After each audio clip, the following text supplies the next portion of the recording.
은행 직원이 저를 보더니 조용히 물었습니다. 이 서류 정말 본인이 작성하신 게 맞냐고. 저는 그 질문의 의미를 알 수 없었습니다. 제 이름으로 된 서류였으니까요. 제 도장이 선명하게 찍혀 있었으니까요. 하지만 저는 그 종이를 본 적이 없었습니다. 직원은 계속 물었습니다. 혹시 요즘 깜빡하시는 일이 있으시냐고, 병원은 다녀오셨냐고, 가족분과 함께 오시는 게 어떻겠냐고. 그때 등골이 서늘해졌습니다. 뭔가 잘못됐다는 걸 본능적으로 알았습니다. 하지만 뭐가 잘못된 건지는 알 수 없었습니다. 그 이름을 다시 부르게 될 줄은 몰랐습니다. 남편이 세상을 떠난 지 3년이 됐습니다.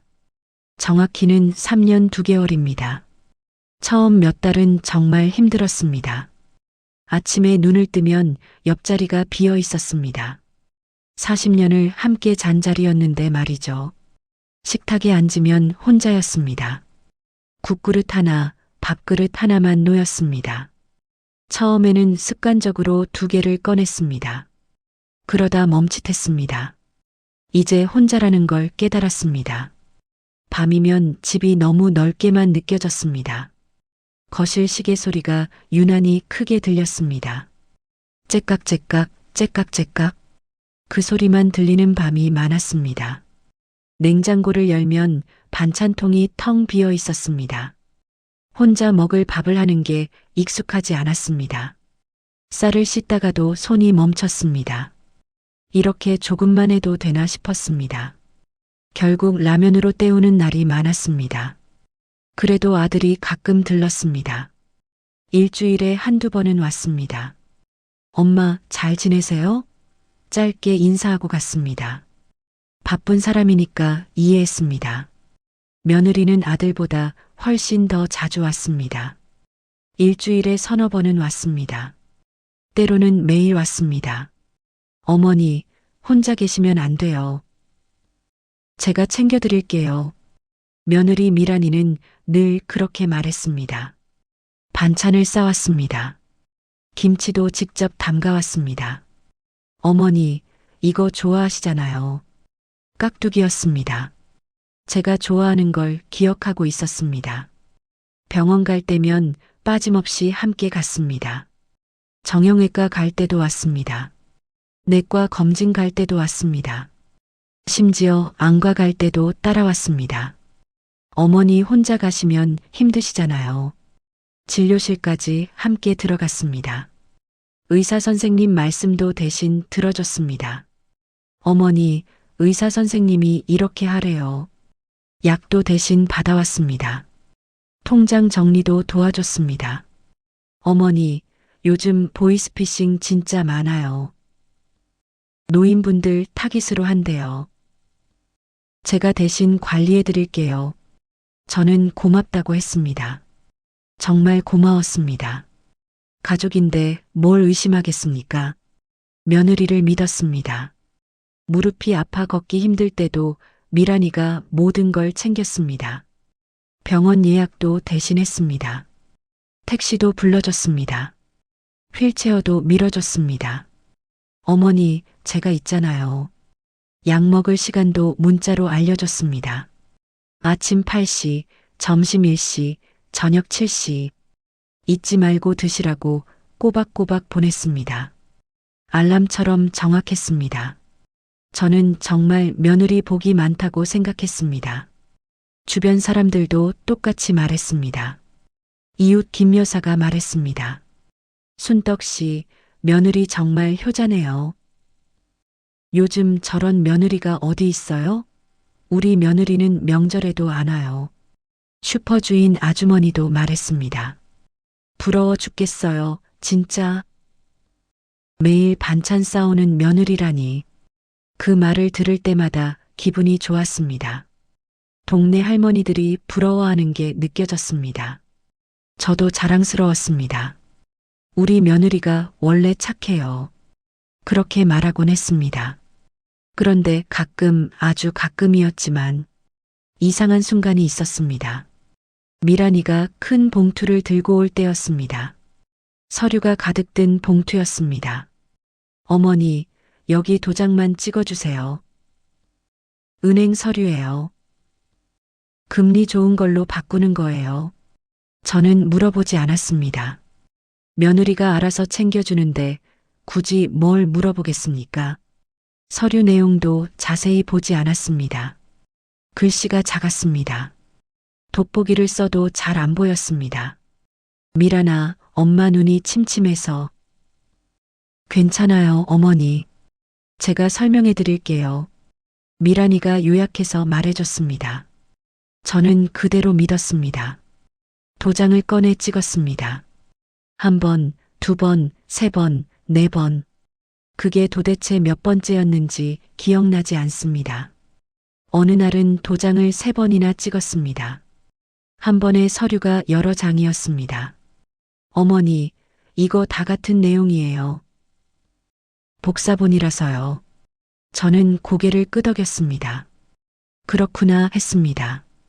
미란이가 웃으며 서류를 챙겼습니다. 어머니, 제가 잘 보관할게요. 나중에 필요하시면 제가 드릴게요. 서류는 미란이가 가져갔습니다. 집에 남는 건 없었습니다. 저는 그게 당연한 줄 알았습니다. 그날도 평범한 아침이었습니다. 아침 7시에 일어났습니다. 세수를 하고 아침밥을 먹었습니다. 텔레비전을 켰습니다. 아침 드라마를 보고 있었습니다. 현관 초인종이 울렸습니다. 딩동, 딩동. 누구지 하고 생각했습니다. 미란이는 오후에 온다고 했습니다. 택배도 기다리는 게 없었습니다. 문을 열었습니다. 낯선 남자가 서 있었습니다. 30대 정도로 보이는 남자였습니다. 정장을 입고 있었습니다. 서류 가방을 들고 있었습니다. 박순덕 씨 댁 맞으시죠? 그는 명함을 내밀었습니다. 부동산 중개사무소 상무이사 김철수. 명함이 깔끔했습니다. 집 매물 내신 거 확인하러 왔습니다. 전화드렸는데 안 받으셔서요. 저는 천천히 고개를 저었습니다. 집을 팔 생각이 전혀 없었습니다. 이 집은 남편과 평생 살던 집이었습니다. 팔 이유가 없었습니다. 아니에요. 잘못 오신 것 같은데요. 저 집 안 팔아요. 그는 태블릿 화면을 보여줬습니다. 제 이름이 거기 적혀 있었습니다. 박순덕. 제 집 주소도 정확했습니다. 전화번호까지 제 번호였습니다. 틀림없는 제 번호였습니다. 하지만 저는 부동산에 연락한 적이 없었습니다. 이상하네요. 저는 다시 한번 확인했습니다. 분명 제 정보였습니다. 혹시 가족분이 먼저 연락하신 거 아니에요? 요즘 자녀분들이 부모님 몰래. 그 말에 심장이 쿵 내려앉았습니다. 자녀가 몰래? 그럴 리가 없었습니다. 우리 준호가 왜 그런 짓을 하겠습니까? 하지만 불안했습니다. 잠깐만요. 전화 좀 해볼게요. 저는 급하게 아들에게 전화했습니다. 손이 떨려서 번호를 잘못 눌렀습니다. 다시 눌렀습니다. 신호음이 길게 울렸습니다. 여보세요, 엄마? 준호야, 혹시 우리 집 팔려고 한 거 맞아? 지금 부동산 사람이 왔는데. 아들은 당황한 목소리로 대답했습니다. 무슨 소리예요, 엄마? 누가 그래요? 엄마, 요즘 사기꾼들 진짜 많아요. 조심하세요. 절대 문 열어주지 마세요. 저는 전화를 끊었습니다. 손이 미세하게 떨렸습니다. 부동산 중개인에게 말했습니다. 잘못 오신 거 맞아요. 저 집 안 팔아요. 중개인은 미안하다고 했습니다. 죄송합니다. 저희 쪽에서 확인 잘못한 것 같네요. 그는 명함을 하나 더 주고 갔습니다. 혹시 나중에 파실 생각 있으시면 연락 주세요. 문을 닫았습니다. 가슴이 두근거렸습니다. 뭔가 이상했습니다. 저는 다시 며느리에게 전화했습니다. 여보세요, 어머니? 미란이 목소리는 밝았습니다. 미란아, 이상한 일이 있어서. 부동산 사람이 왔는데. 헉! 어머니, 무슨 일이세요? 미란이도 깜짝 놀란 것 같았습니다. 제가 지금 바로 갈게요. 어머니, 문 잠그고 계세요. 30분 후 미란이가 헐레벌떡 달려왔습니다. 숨을 헐떡이고 있었습니다. 머리도 제대로 안 빗은 것 같았습니다. 급하게 온 게 느껴졌습니다. 어머니, 괜찮으세요? 무슨 일이세요? 혹시 다치신 데는 없으세요? 미란이는 제 손을 두 손으로 감쌌습니다. 따뜻하고 부드러웠습니다. 저는 아까 있었던 일을 설명했습니다. 부동산 중개인이 왔다고, 제 이름으로 매물이 등록됐다고. 미란이는 고개를 끄덕였습니다. 어머니, 요즘 이런 사기 정말 많대요. 뉴스에도 나왔어요. 개인정보 유출되면 이렇게 악용한대요. 어머니 정보가 어디서 샜나 봐요. 그 말이 합리적으로 들렸습니다. 텔레비전에서 본 적이 있었습니다. 노인들 개인정보로 사기치는 뉴스. 저도 그런 피해자가 된 걸까요? 제가 경찰서에 신고할게요, 어머니. 일단 안심하세요. 저는 고개를 끄덕였습니다. 미란이가 있으니 든든했습니다. 고마워, 미란아. 제가 뭐려, 어머니. 미란이는 환하게 웃었습니다. 그 웃음이 따뜻해 보였습니다. 하지만 그날 밤 잠이 오지 않았습니다. 뭔가 계속 마음에 걸렸습니다. 부동산 중개인의 태블릿 화면이 계속 떠올랐습니다. 제 이름, 제 주소, 제 전화번호 모두 정확했습니다. 단순한 개인정보 유출일까요? 아니면 다른 이유가 있을까요? 설명할 수 없는 불안이 가슴을 눌렀습니다. 시계를 봤습니다. 새벽 2시였습니다. 여전히 잠이 오지 않았습니다. 아들 준호가 미란이를 처음 데려온 날을 기억합니다. 7년 전 가을이었습니다. 정확히는 10월이었습니다. 코스모스가 예쁘게 핀 계절이었습니다. 엄마, 제 여자친구예요.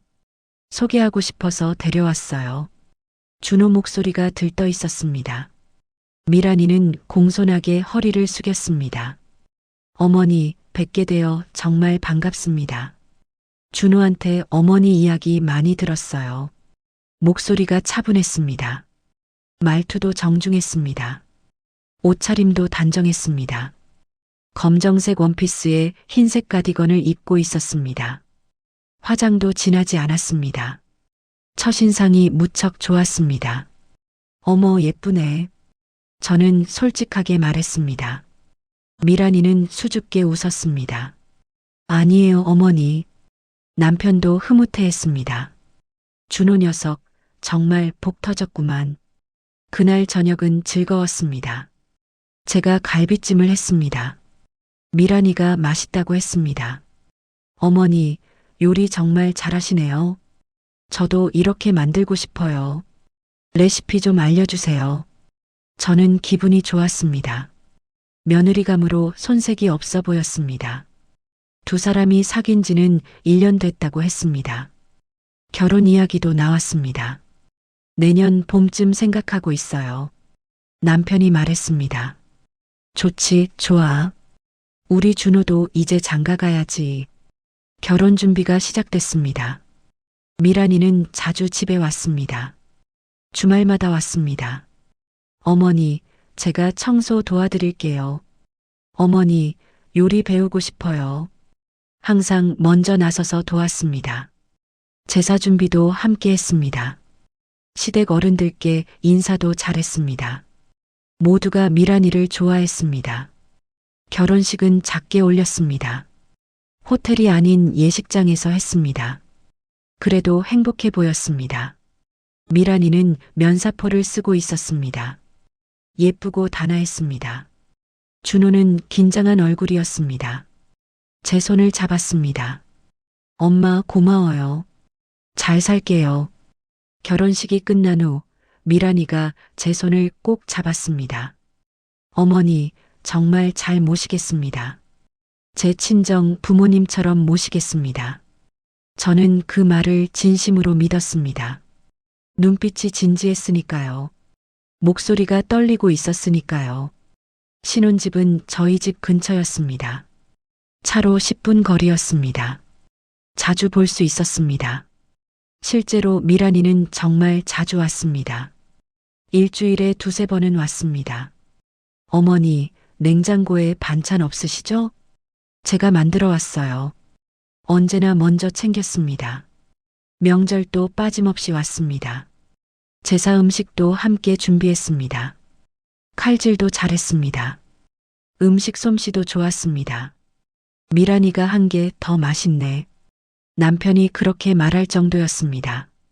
시부모 생신도 절대 잊지 않았습니다. 남편 생신날 미란이가 미역국을 끓여왔습니다. 아버지, 생신 축하드려요. 건강하세요. 남편은 무척 기뻐했습니다. 제 생신도 챙겼습니다. 케이크를 사왔습니다. 꽃다발도 준비했습니다. 어머니, 항상 건강하세요. 주변 사람들이 정말 부러워할 정도였습니다. 동네 할머니들이 계속 물었습니다. 어떻게 그런 며느리를 얻었어요? 비결이 뭐예요? 저는 그저 운이 좋았다고 했습니다. 우리 준호가 잘 골랐죠. 자랑스러웠습니다. 그런데 4년 전 남편이 쓰러졌습니다. 갑자기였습니다. 아침에 일어나더니 어지럽다고 했습니다. 곧 쓰러졌습니다. 119를 불렀습니다. 병원으로 갔습니다. 췌장암이었습니다. 이미 사기였습니다. 의사는 말했습니다. 6개월 정도 보셔야 할 것 같습니다. 하늘이 무너졌습니다. 남편은 평생 건강했습니다. 술도 안 했습니다. 담배도 안 했습니다. 그런 남편이 암이라니. 미란이가 매일 병문안을 왔습니다. 준호보다 더 자주 왔습니다. 아버지, 제가 왔어요. 오늘 기분은 어떠세요? 간병도 자청했습니다. 밤을 새워 간병했습니다. 어머니, 어머니는 집에 가서 쉬세요.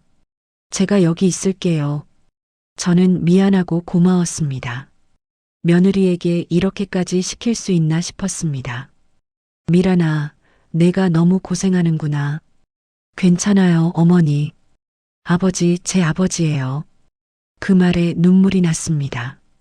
남편도 미란이를 아꼈습니다. 미란이가 진짜 효녀구만. 준호보다 더 잘해줘. 병원비도 많이 들었습니다. 항암 치료가 비쌌습니다. 입원비도 만만치 않았습니다. 저희 예금을 써야 했습니다. 통장에서 돈이 계속 빠져나갔습니다. 미란이가 말했습니다. 어머니, 제가 병원비 관리 도와드릴게요. 제가 회계 일했었거든요.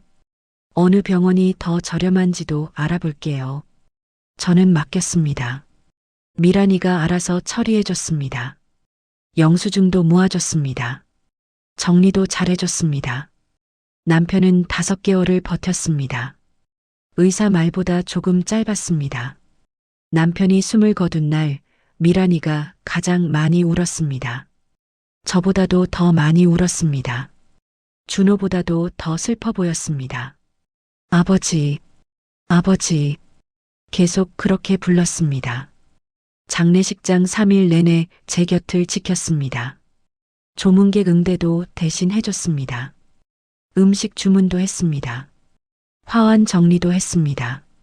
어머니, 어머니는 앉아 계세요. 제가 다 할게요. 정말 든든했습니다. 장례가 끝난 후에도 미란이는 자주 왔습니다. 어머니, 혼자 계시면 안 돼요. 슬퍼하시면 안 돼요. 위로해줬습니다. 손을 잡아줬습니다. 어머니, 이제 저한테 기대세요. 제가 모실게요. 제 친엄마처럼 모실게요. 그 말이 정말 큰 위로가 됐습니다. 적어도 혼자는 아니라고 생각했습니다. 남편 49제가 끝난 후였습니다. 미란이가 조심스럽게 말을 꺼냈습니다. 어머니, 아버지 재산 정리 좀 해야 할 것 같아요. 은행 계좌도 정리하고요. 보험금도 청구해야죠. 상속세 문제도 있고요. 저는 그게 당연한 절차라고 생각했습니다. 그래, 미란아. 엄마는 이런 거 잘 몰라. 내가 좀 도와줘. 미란이는 모든 서류를 깔끔하게 챙겼습니다. 사망진단서 사본도 떼어왔습니다. 가족관계 증명서도 준비했습니다. 은행도 함께 다녔습니다. 여러 개 있던 통장을 하나로 합쳤습니다. 어머니, 이게 훨씬 관리하기 편해요. 한 곳에서 보면 잔액도 한눈에 보이고요. 저는 고개를 끄덕였습니다. 그게 맞는 것 같았습니다. 보험금 청구도 대신해줬습니다. 서류가 복잡했습니다. 여기 서명만 해주세요, 어머니. 저는 자세히 보지 않고 서명했습니다. 미란이를 믿었으니까요. 통장 비밀번호도 알려줬습니다. 미란아, 비밀번호는 이야. 혹시 엄마가 깜빡하면 내가 찾아줘. 미란이는 메모했습니다. 네, 어머니. 잘 기억할게요. 그때부터였습니다. 미란이가 더욱 자주 오기 시작한 게 거의 매일 왔습니다. 어머니, 건강검진 받으셔야 해요. 요즘 치매 검사도 필수래요. 예방이 중요하대요. 저는 괜찮다고 했습니다. 아직 정신 멀쩡하다고 했습니다. 엄마는 괜찮아. 기억력도 좋아. 하지만 미란이는 계속 권유했습니다. 어머니, 그래도 한번 받아보세요. 저도 안심하고 싶어요. 혹시 모르잖아요. 결국 병원에 갔습니다. 미란이가 예약을 잡았습니다. 신경과였습니다. 여러 가지 검사를 받았습니다. 기억력 테스트를 했습니다. 그림 그리는 검사도 했습니다. 숫자 외우는 검사도 했습니다. 시계 그리기도 했습니다. 어렵지 않았습니다. 다 맞춘 것 같았습니다. 미란이가 진료실 안에 함께 들어갔습니다. 의사 선생님과 뭔가 이야기를 나눴습니다. 저는 밖에서 기다렸습니다. 10분쯤 지났을까요? 미란이가 나왔습니다. 어머니, 괜찮대요. 다행이에요. 하지만 표정이 약간 어두워 보였습니다. 그래도 약 처방받았어요. 예방 차원에서 드시는 게 좋대요. 저는 고개를 끄덕였습니다. 의사가 그렇다면 먹어야겠죠. 그날부터 약이 하나 늘었습니다. 흰색 알약이었습니다. 이거 매일 꼭 드셔야 해요, 어머니. 기억력에 좋은 약이래요. 저는 매일 그 약을 먹었습니다. 미란이가 직접 챙겨줬습니다. 아침에 오면 약을 꺼내줬습니다. 물도 따라줬습니다. 자, 어머니. 드세요. 제가 먹는 걸 확인하고 갔습니다. 시간 맞춰 문자도 보냈습니다. 어머니, 약 드셨어요? 저는 답장을 보냈습니다. 응, 먹었어. 그러다 보니 제가 무슨 약을 먹는지 잘 모르게 됐습니다. 약봉지가 점점 늘어났습니다. 흰색, 노란색, 분홍색, 색깔도 다양했습니다. 이게 다 뭐야, 미란아? 어머니, 다 필요한 약이에요. 혈압약, 소화제, 기억력약. 저는 그러려니 했습니다. 나이 들면 약이 늘어나는 거라고 생각했습니다. 부동산 중개인이 다녀간 후 마음이 계속 불안했습니다.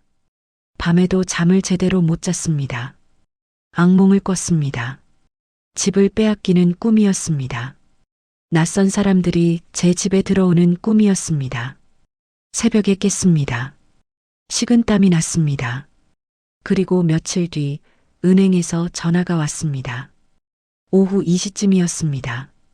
고객님, 신청하신 대출 승인 나왔습니다. 저는 어리둥절했습니다. 무슨 대출이요? 지난주 수요일에 신청하신 주택담보대출이요. 고객님 명의로 신청서 접수됐는데요. 저는 대출을 신청한 적이 단 한 번도 없었습니다. 수요일에는 집에만 있었습니다.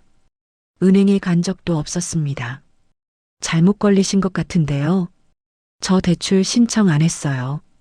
박순덕 고객님 맞으시죠? 주민등록번호 뒷자리가 2로 시작하시고요. 맞았습니다. 제 정보가 맞았습니다. 서명도 되어 있고요. 도장도 찍혀 있습니다. 저는 더욱 당황했습니다. 제가 지금 은행으로 갈게요. 확인 좀 해야겠어요. 저는 급하게 옷을 입었습니다. 택시를 탔습니다. 은행까지 10분 거리였습니다. 택시비가 아까웠지만 급했습니다. 은행 창구에 갔습니다. 대출 담당 직원을 불러달라고 했습니다. 젊은 여직원이 나왔습니다. 고객님, 무슨 일로 오셨어요? 아까 전화 주셨죠? 대출건으로요. 네, 맞습니다. 직원은 서류를 꺼내 보여줬습니다. 주택담보대출 신청서였습니다. 제 이름이 분명히 적혀 있었습니다. 박순덕. 주민등록번호도 맞았습니다. 주소도 정확했습니다. 제 도장도 선명하게 찍혀 있었습니다. 하지만 저는 그 서류를 처음 봤습니다. 필체도 제 글씨가 아니었습니다. 이거 제가 쓴 게 아니에요. 직원은 난처한 표정을 지었습니다. 하지만 도장이 찍혀 있는 걸요. 대출 금액도 큽니다. 8천만 원이에요. 8천만 원. 엄청난 금액이었습니다. 제가 왜 그런 큰 대출을 받겠습니까? 저 정말 신청 안 했어요. 확인해 주세요. 직원은 컴퓨터를 확인했습니다.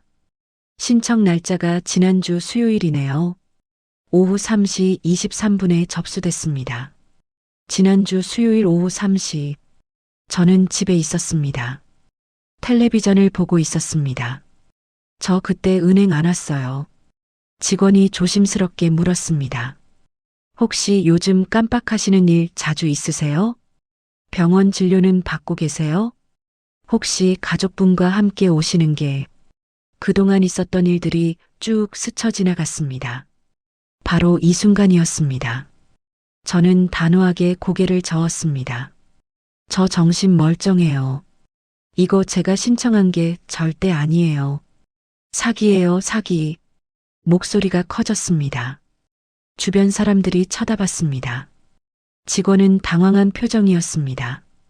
고객님, 일단 진정하세요. 경찰에 신고하시는 게 좋을 것 같습니다. 하지만 직원 눈빛에서 의심이 보였습니다. 저를 믿지 않는 눈빛이었습니다. 치매 환자 보듯 보는 눈빛이었습니다. 저는 비틀거리며 은행을 나왔습니다. 집으로 돌아왔습니다. 손이 떨렸습니다. 온몸이 떨렸습니다. 뭔가 크게 잘못됐습니다. 저는 서랍을 열었습니다. 통장들을 전부 꺼냈습니다. 하나씩 펼쳤습니다. 잔액을 확인했습니다. 은행 통장 5천만 원. 예전에는 1억 5천이었습니다. 1억이 줄었습니다. 은행 통장 3천만 원. 예전에는 8천만 원이었습니다. 5천이 줄었습니다. 은행 통장 1억 2천. 예전에는 2억이었습니다. 8천이 줄었습니다. 총 2억 3천이 줄어든 것이었습니다. 남편이 남긴 돈이 3억 5천이었습니다. 지금 남은 건 1억 2천. 절반 이상이 사라졌습니다. 손이 바들바들 떨렸습니다. 심장이 터질 것 같았습니다. 어떻게 이런 일이 생긴 건지 이해할 수 없었습니다. 병원비로 많이 썼습니다. 그래도 이렇게까지 줄어들 리 없었습니다. 저는 떨리는 손으로 아들에게 전화했습니다. 준호야. 목소리가 떨렸습니다. 엄마, 왜요? 무슨 일이에요? 엄마 통장 좀 이상해. 돈이 엄청 많이 빠져나갔어. 2억 넘게 없어졌어. 아들은 한동안 말이 없었습니다. 침묵이 길었습니다. 엄마, 혹시 미란이한테 물어봤어요? 미란이가 관리해주고 있잖아요. 응, 물어볼게. 저는 전화를 끊고 며느리에게 연락했습니다.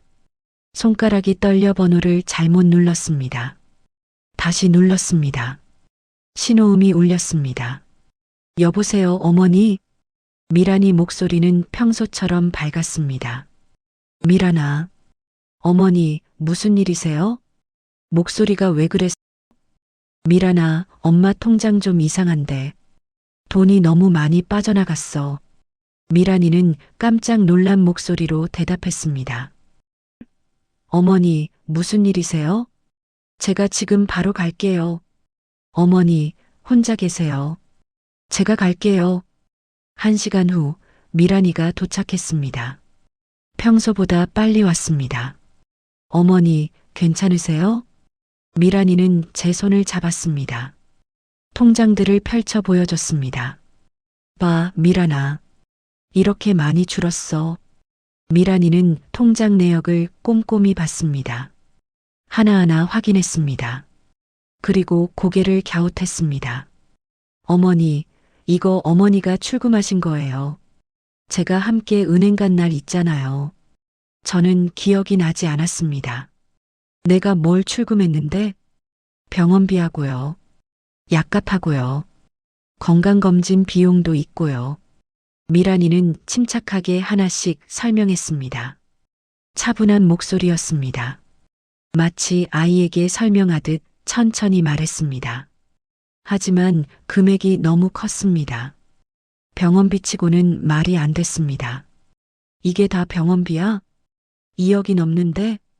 요즘 건강검진 비용 정말 비싸요, 어머니.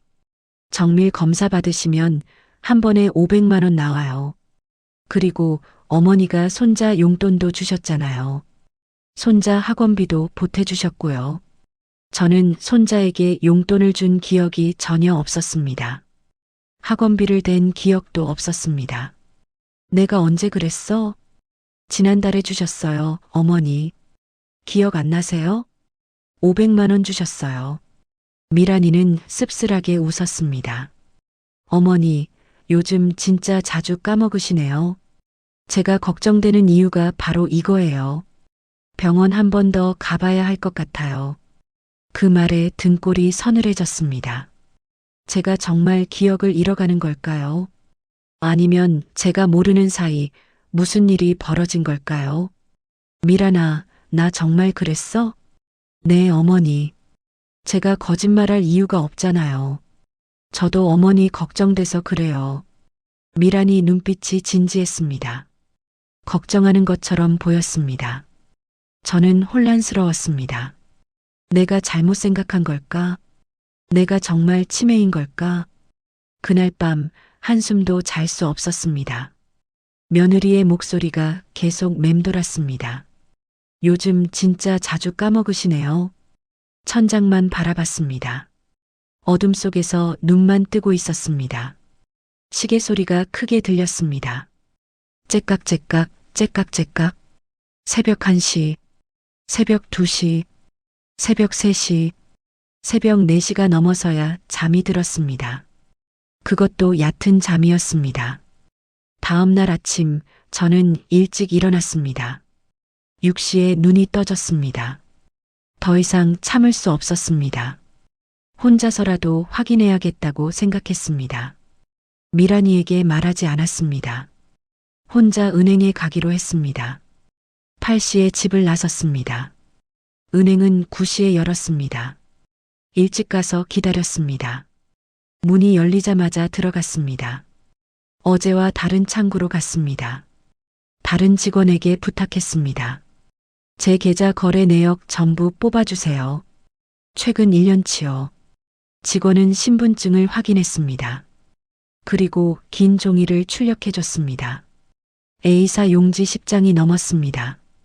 저는 한 줄 한 줄 천천히 확인했습니다.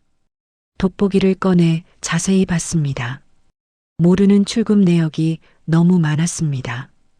그 중 하나가 눈에 확 들어왔습니다. 김미란 계좌 이체, 제 며느리 이름이었습니다. 금액은 500만 원, 날짜는 지난달 15일. 한 번이 아니었습니다. 두 번째 500만 원, 지난달 22일. 세 번째 500만 원, 2개월 전 8일. 네 번째 500만 원, 2개월 전 19일. 다섯 번째 500만 원, 3개월 전 5일. 계속 있었습니다. 총 12번.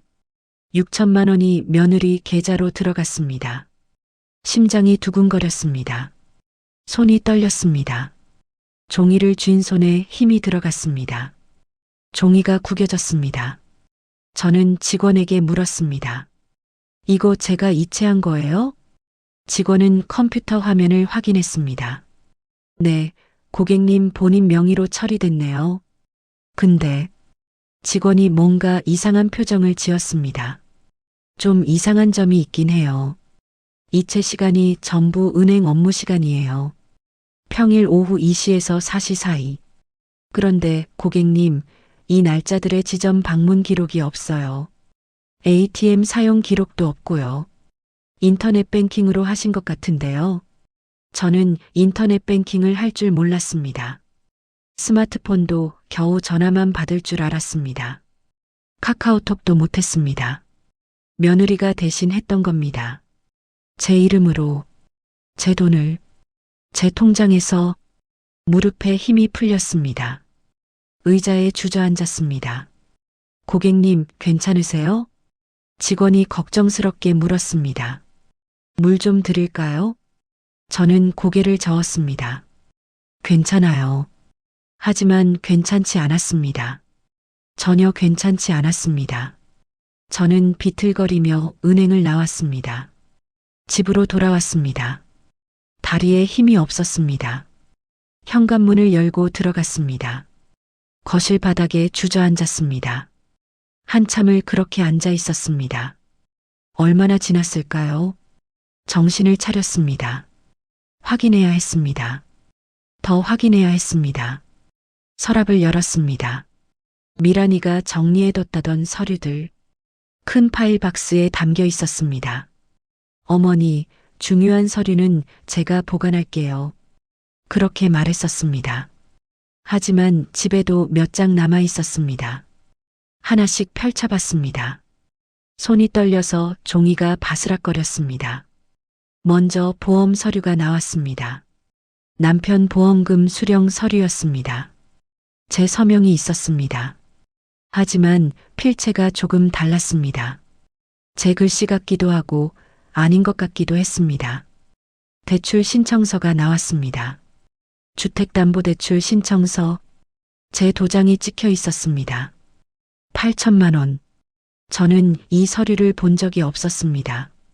집 매매 계약서 초안도 있었습니다. 아직 계약은 안 된 것 같았습니다. 매수인 이름이 비어 있었습니다.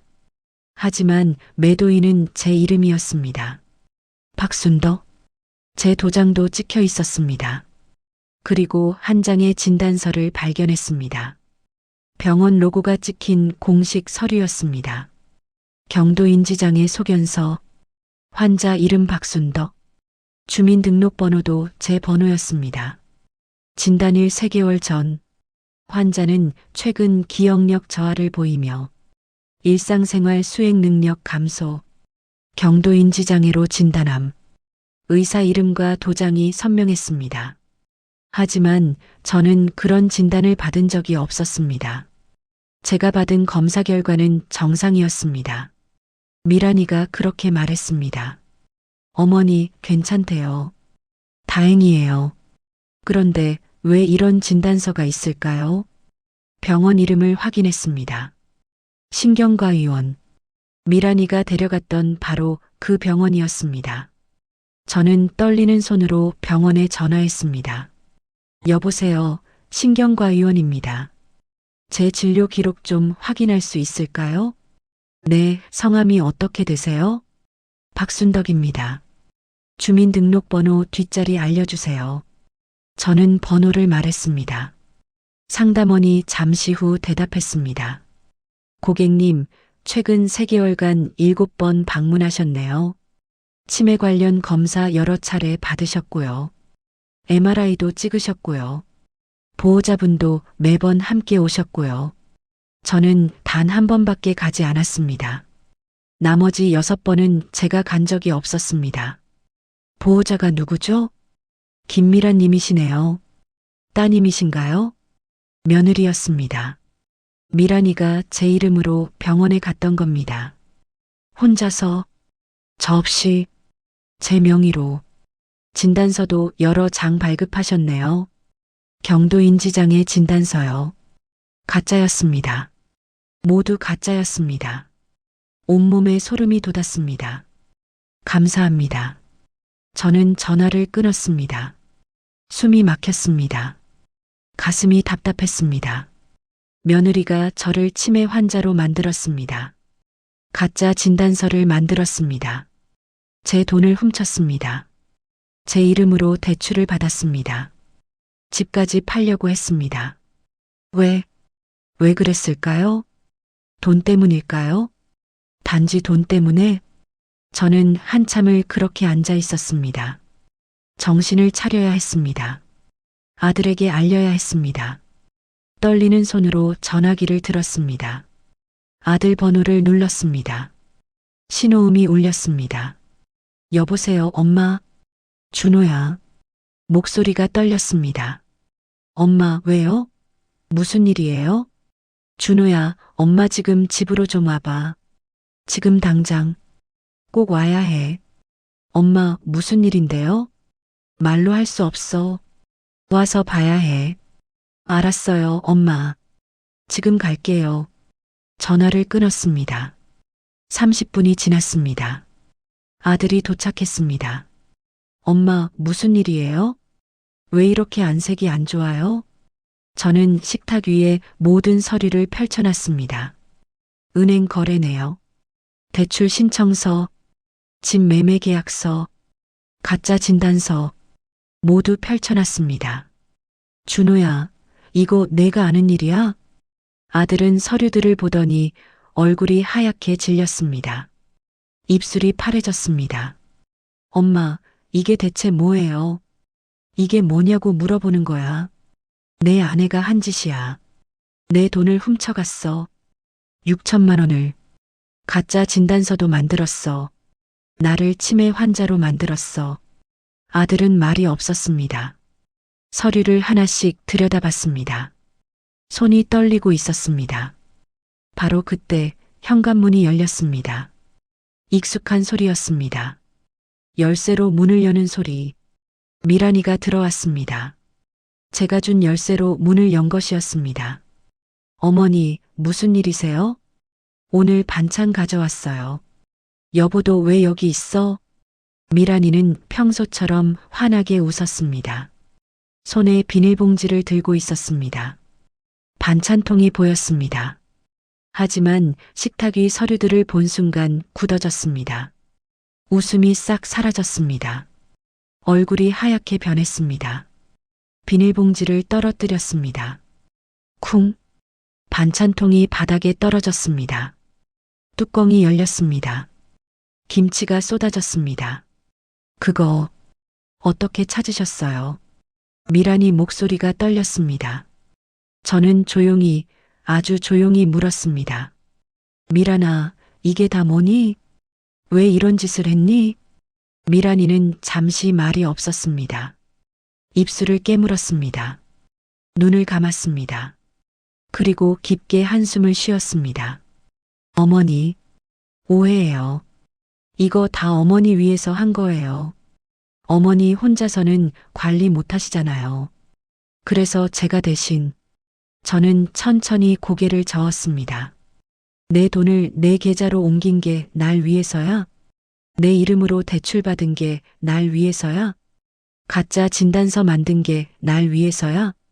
집까지 팔려고 한 게 날 위해서야? 미란이의 얼굴이 점점 일그러졌습니다. 어머니가, 목소리가 커졌습니다. 어머니가 나중에 요양원 가실 때 돈 필요하니까요. 어차피 다 쓰실 돈이잖아요. 왜 우리가 못 쓰는데요?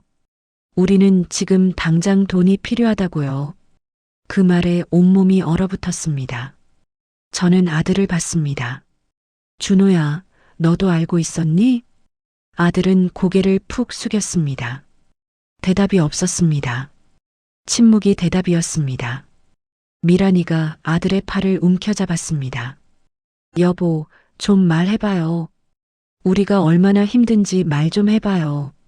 대출 이자도 갚아야 하고, 애 학원비도 내야 하고, 차 할부금도 밀렸고, 시어머니는 집도 있고 돈도 많으면서 우리는 월세 살면서 왜 우리만 힘들게 살아야 해요? 아들이 천천히 입을 열었습니다. 엄마, 미안해요. 근데 우리도 살아야 해요.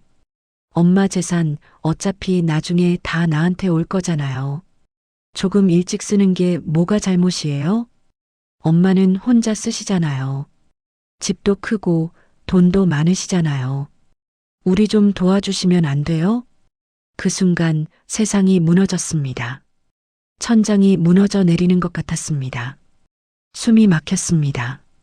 제가 믿었던 며느리, 제가 낳고 키운 아들, 제가 사랑했던 사람들, 둘 다 저를 배신했습니다. 제 돈을 훔쳤습니다. 저를 치매 환자로 만들었습니다. 집까지 빼앗으려 했습니다. 가족이라서 의심하지 않았습니다. 가족이라서 믿었습니다. 가족이라서 서류를 안 읽었습니다. 가족이라서 도장을 찍어줬습니다. 그게 제 잘못이었습니다. 눈물이 났습니다. 처음으로 눈물이 났습니다. 나가. 제 목소리가 나왔습니다. 나가라고 했어. 둘 다 나가. 미란이가 말했습니다. 어머니, 나가.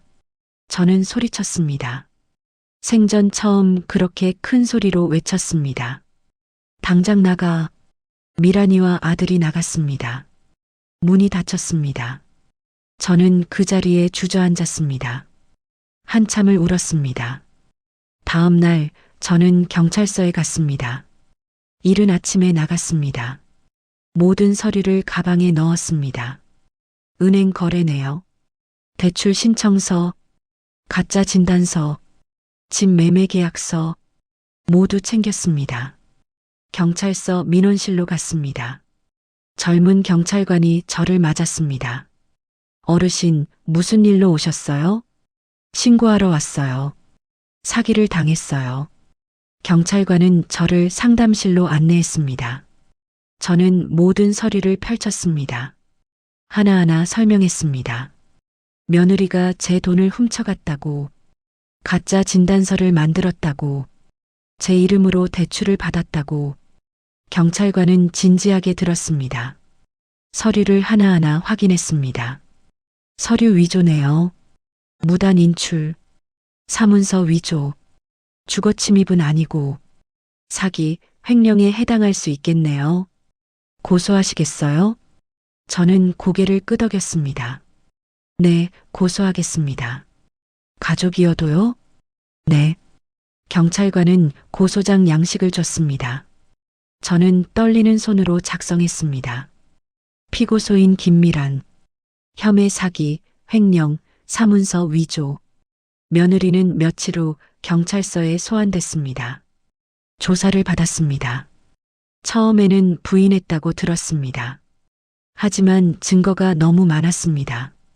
은행 기록, 병원 기록, 서류들 모두 명백한 증거였습니다. 결국 인정했다고 합니다. 협력했던 병원 관계자도 함께 조사받았습니다. 신경과 간호사였습니다. 돈을 받고 가짜 진단서를 발급해 준 것이었습니다. 환자 없이 진료 기록을 만들었습니다. 의사 도장을 몰래 사용했습니다. 의사법 위반이었습니다. 간호사도 기소됐습니다. 아들도 경찰서에 불려갔습니다. 참고인으로 조사받았습니다. 직접 가담하지는 않았지만 알면서도 묵인했습니다. 공범까지는 아니었지만 방조였습니다. 아들은 처벌받지는 않았습니다.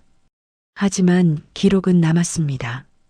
며느리의 변호사가 연락했습니다. 합의하실 의향 없으세요? 어르신, 가족인데. 저는 단호하게 거절했습니다. 합의 안 합니다. 끝까지 갈 겁니다. 재판이 시작됐습니다. 첫 공판은 한 달 후였습니다. 법정에 갔습니다. 며느리가 앉아 있었습니다. 처음 보는 모습이었습니다. 초라해 보였습니다. 얼굴이 수척했습니다. 저를 보더니 고개를 숙였습니다. 재판은 오래 걸렸습니다. 총 5번의 공판이 있었습니다. 증거 조사가 있었습니다. 증인 신문도 있었습니다. 은행 직원이 증인으로 나왔습니다. 병원 관계자도 증인으로 나왔습니다. 모든 증거가 명백했습니다. 며느리 변호사는 정상 참작을 호소했습니다. 경제적 어려움 때문이었습니다. 초범입니다. 피고인은 반성하고 있습니다. 하지만 검사는 엄벌을 요구했습니다. 노인을 대상으로 한 계획적 범죄입니다. 신뢰관계를 악용했습니다. 엄중한 처벌이 필요합니다. 6개월 후 판결이 나왔습니다. 징역 1년 6개월, 집행유예 3년, 사회봉사 200시간, 훔친 돈은 전부 돌려받았습니다. 6천만 원 전액, 대출도 취소됐습니다. 집 매매 계약도 무효 처리됐습니다. 집도 지켰습니다. 하지만 가족은 잃었습니다. 판결 후 아들이 전화했습니다. 엄마, 제발 합의해줘요. 미란이 전과자 되면 애들은 어떡해요? 취직도 못해요. 엄마, 제발. 저는 대답하지 않았습니다. 엄마가 그렇게 냉정한 사람이었어요? 제 아내인데, 손자 엄마인데, 저는 조용히 말했습니다. 준호야, 넌 내 아들이야. 그래도 잘못은 잘못이야. 엄마를 배신한 거야. 엄마 돈을 훔친 거야. 그게 잘못이 아니야? 아들은 울먹였습니다. 엄마, 미안해요. 정말 미안해요. 이제 와서 미안하다고? 저는 전화를 끊었습니다. 그 후로 아들은 더 이상 연락하지 않았습니다. 문자도 오지 않았습니다.